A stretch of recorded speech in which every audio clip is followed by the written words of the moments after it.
In order to decorate this fireplace, I will be needing some Christmas ornaments. Woo! So, this is one of it. And then, for sure, I will need some Christmas balls!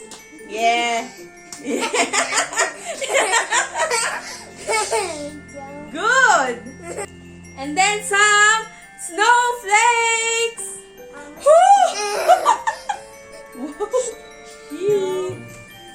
And then give me some flowers! Flowers. I will also need some ribbons! Yes! Ribbons and another Christmas ornaments. Woo! And last but not the least are the Christmas lights! Are you ready? Yes! Because I am ready! And this is our 5th vlog!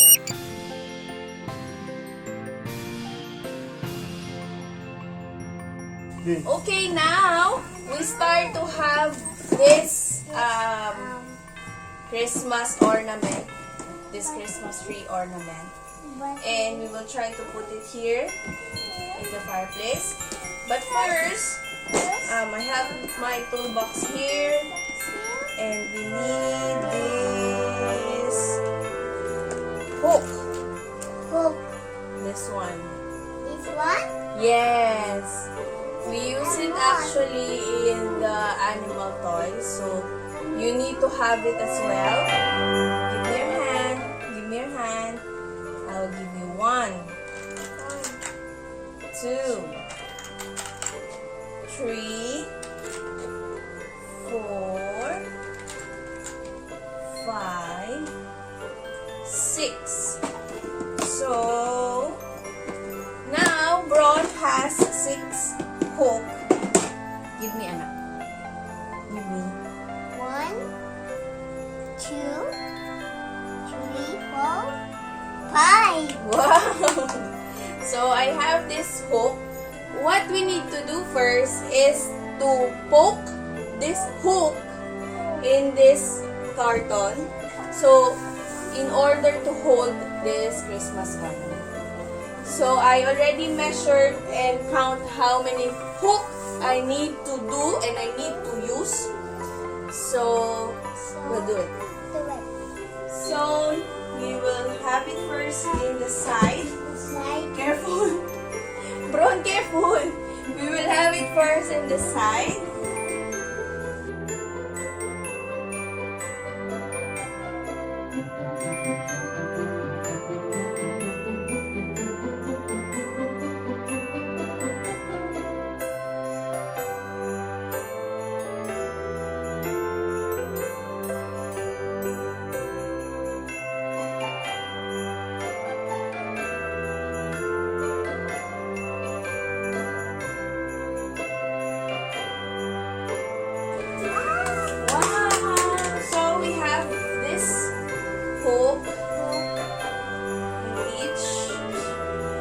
Sides.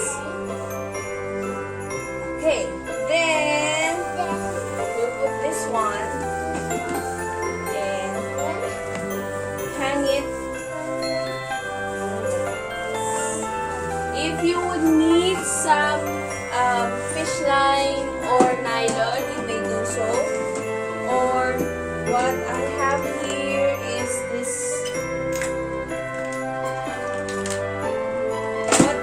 What I have here is this like a ribbon but plastic type. So keep it standby. So at least if you want to tie it in the hook, you can do so. So I already measured the Christmas ornament. Don't help me. This one.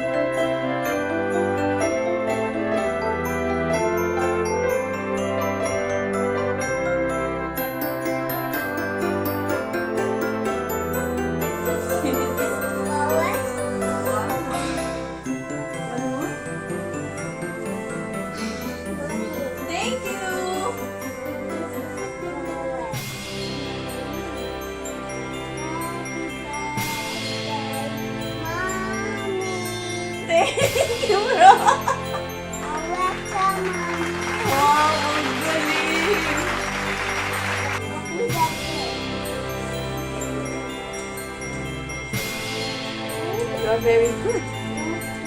With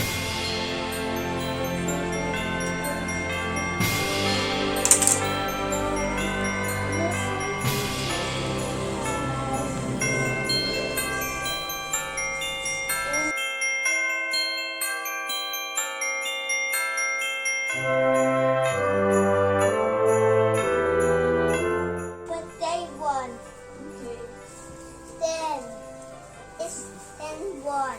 10. That's your birthday. Yes. Wow. So, we are already done putting this Christmas ornaments. Since it was stuck for about 1 year, we'll try to open up these leaves, these artificial leaves, to make it more bigger. So, Ron, can you help me? Okay, open this one, open this one. Yeah, this one, see?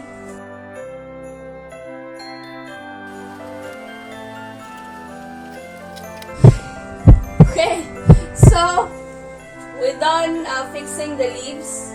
Like, we open it up, and right now I have these flowers, and we're ready now to decorate. So I have this. I have these Christmas beads. This is also left over from last year, so I'm recycling it again.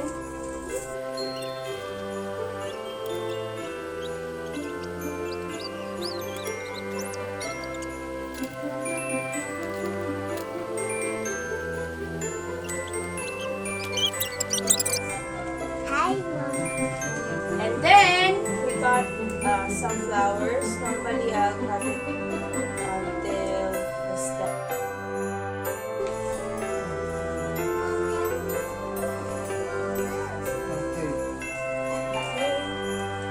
And then maybe one more there and one more here.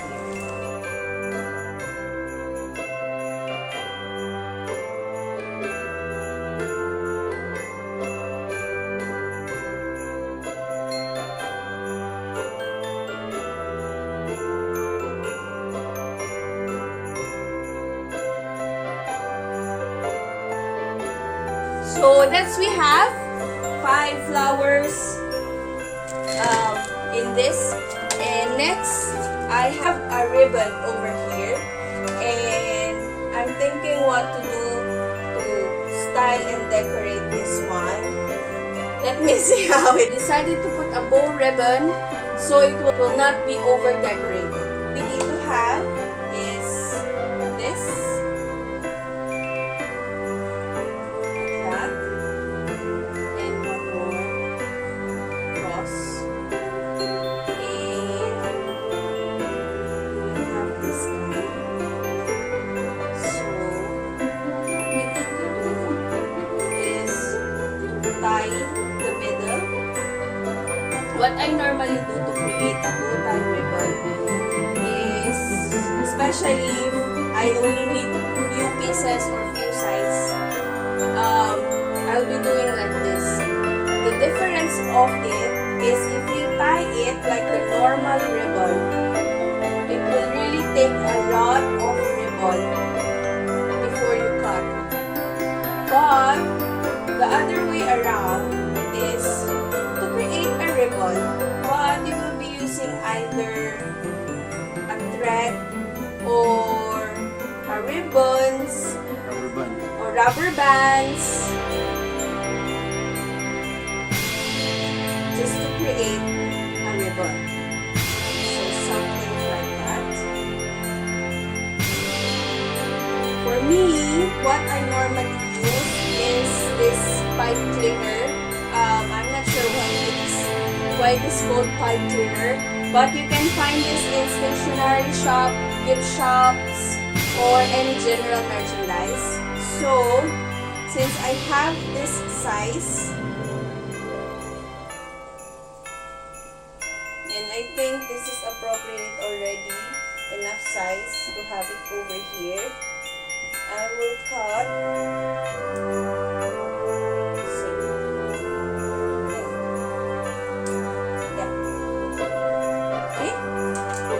Measure it for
shops, you can find different colors, something like that. And you can buy it in bundle.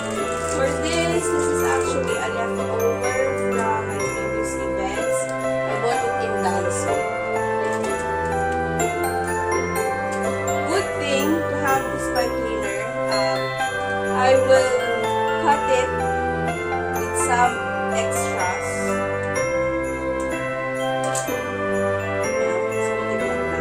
So, I can use this as a hook,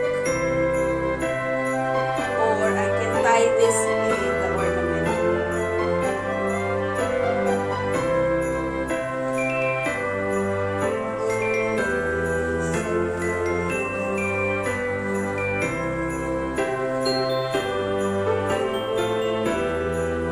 Suggestions, if you want to put something on the middle like beads or some glitters, you may do it so. And before I forget,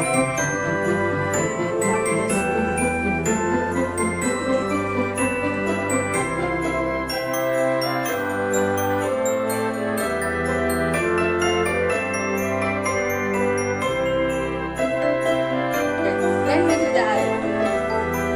Same procedure.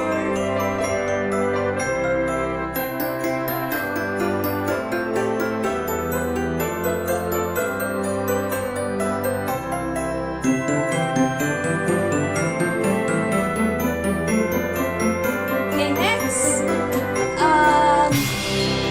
Okay, I have these snowflakes to neutralize the color of the gold and brown.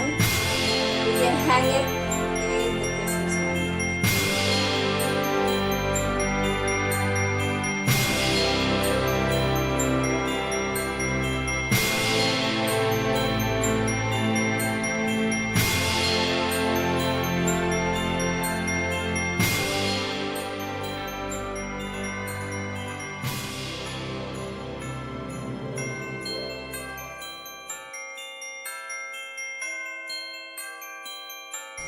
Finish?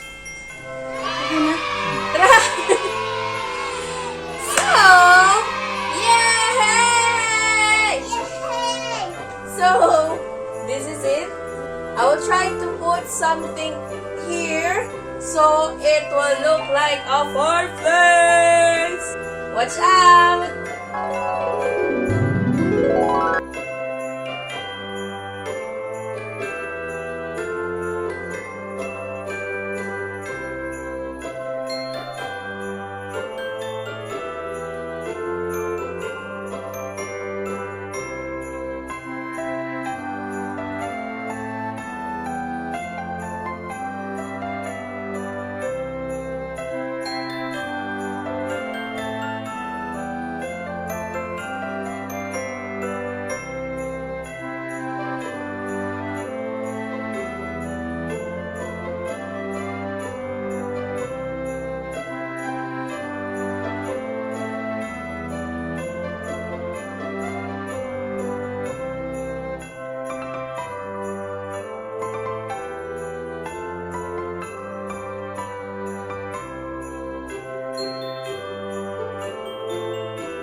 job! Thank you for watching my video. I hope you love it and you will do it at your home. Now it's really Christmas season, and since I will be using some recyclable materials like cartons, these old Christmas ornaments that I had from last year, lights, really a good help for me that I got these boxes. And as you see in the video earlier, it really looks like a fireplace. Since it is just made of cartons, we are so much happy that it really looks like a fireplace. What will you say, Bron? Thank you, Mom. Thank you, Bron. Thank you for watching our video again, and hope you will watch our next video. It's still with Christmas decoration. If you love this video, please like and share these videos to your friends and families. And don't forget to subscribe down below and hit the notification bell for you to be updated for our next videos. Thank you so much for all your time, all your comments, and all your likes that you share to us. Advance Merry Christmas. Thank you, everyone. Hope you will share love with limitless happiness and gratitude. Thank you so much. God bless you all. Maraming salamat po. Bye. See you in our next vlog. Thank you, Bron. Bye. Advance Merry Christmas. Take care. Bye, Bron. See you, everyone. Bye.